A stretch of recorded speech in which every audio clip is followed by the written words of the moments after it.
Hey, Tori, this morning, both head coaches met for a joint press conference. And I got to tell you, these two men couldn't be any more different. Head coach Kirby Smart for Georgia, I got to say, at times when he's talking to the media, I honestly think he's just doing it out of obligation. And then you meet TCU's Sonny Dykes. He will talk to you until his face is blue. Take a look at what these two men, the two head coaches, are playing for tomorrow night, the National Championship Trophy. You're taking a look at the press conference from this morning. And listen, I got to tell you, during Media Day on Saturday, Sonny Dykes, he said one of the keys to win and to beat Georgia is being able to run the ball. That football has to be ran consistently. That puts more pressure on the Dawgs defense when you can do it successfully. But he knows that his defense will have to put in a lot of work, especially when it comes to UGA's tight ends. Brock Bowers, the Mackey Award winner, given to the best tight end in the country, can catch almost anything.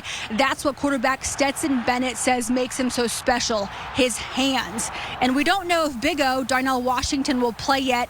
He has an injury to his ankle, but those two guys are future first rounders, and the Horned Frogs have to account for them. That's what makes UGA's offense so unique.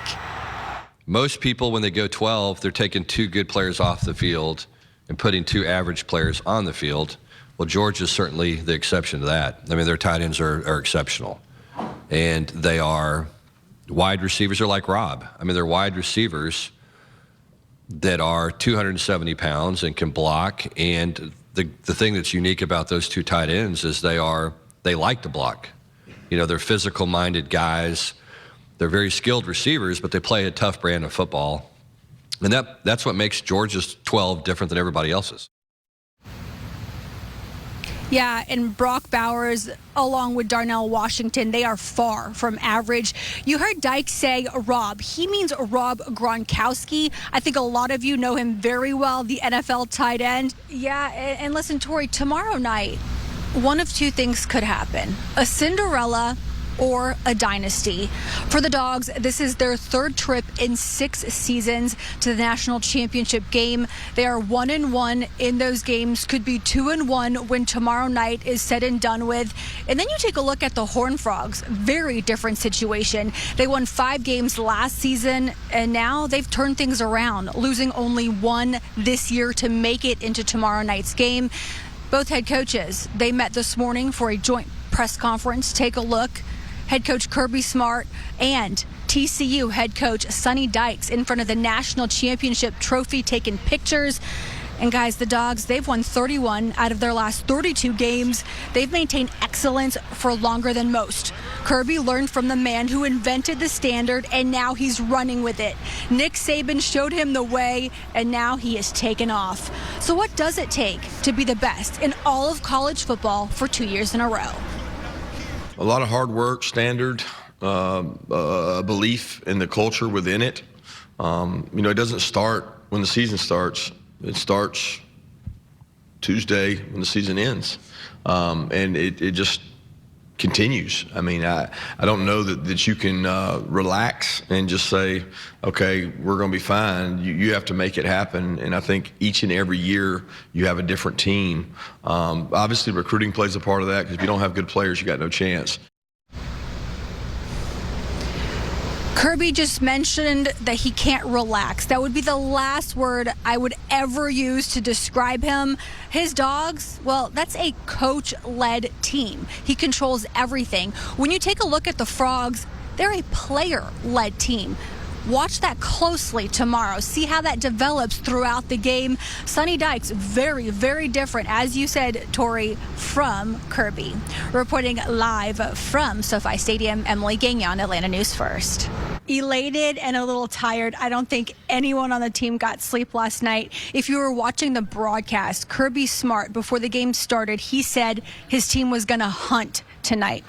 It's safe to say they caught a few frogs. Yeah, those Horned Frogs suffered last night. The Dogs, complete dominance. As you said, Tracy, this morning, very early, 9 a.m. local time here in California, there was a champions press conference. Take a look.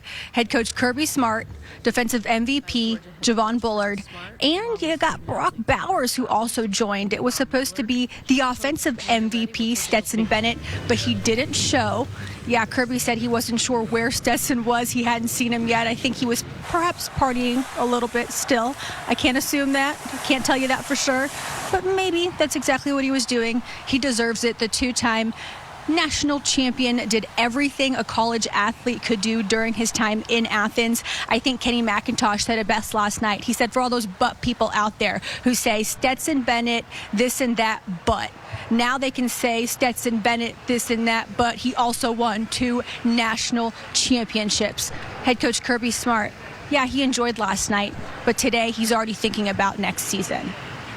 I am concerned about our season, and next year I'll be thinking about that the entire flight home and things we can do right now. Like what's important now, right? WIN, that's our motto. And I know people think that's like unheard of, but you actually have to.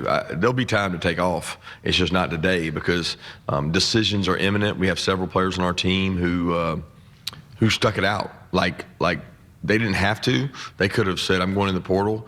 We had several guys that said, Coach, I'd like to go in the portal. I'm going to go in the portal, but I want to win a national championship. And, like, that makes me want to cry. WIN, what's important now? Remember it, because that is the Dogs' motto. Before I let you go, those 65 points scored. Well, that was the most in a national championship game in the history of the game. Also, the largest margin of victory in a title game. The Dogs did that thing last night, Tracy. Reporting live from L.A., Emily Gagnon, Atlanta News First. They certainly did, Emily, and already thinking about next year. Yeah, it all starts with head coach Kirby Smart, who now has won back-to-back titles as a defensive coordinator and a head coach. You know, the last team to win back-to-back national championships, it was Alabama during the 2011-2012 seasons. Now he's done it as a head coach during the 2021 and 2022 seasons. What a resume for that man. He certainly learned a lot during his time in Alabama, and now he has set a new standard. Big picture here, the Dogs have won back-to-back national championships, but they've also won 32 of their last 33 games. They've only lost 3 games in 3 seasons. A funny story before I let you go. Coach Smart told us last night he found his son crying after the game. So, of course, he asked him, why are you crying? What's going on? We just won. And he said, well, Stetson's leaving. He was really upset that Stetson was no longer going to be playing for the Dogs. And Coach Smart said, Stetson's 25 years old. It's time for him to go. So, you know, I know some people out there are upset that Stet will no longer be the quarterback at Georgia, but he has left his mark on the program. Reporting live from L.A., Emily Gagnon, Atlanta News First. I think a lot of people can relate to Coach Smart's 10-year-old son's feelings last night. They would love to see Stetson stay for another couple of years.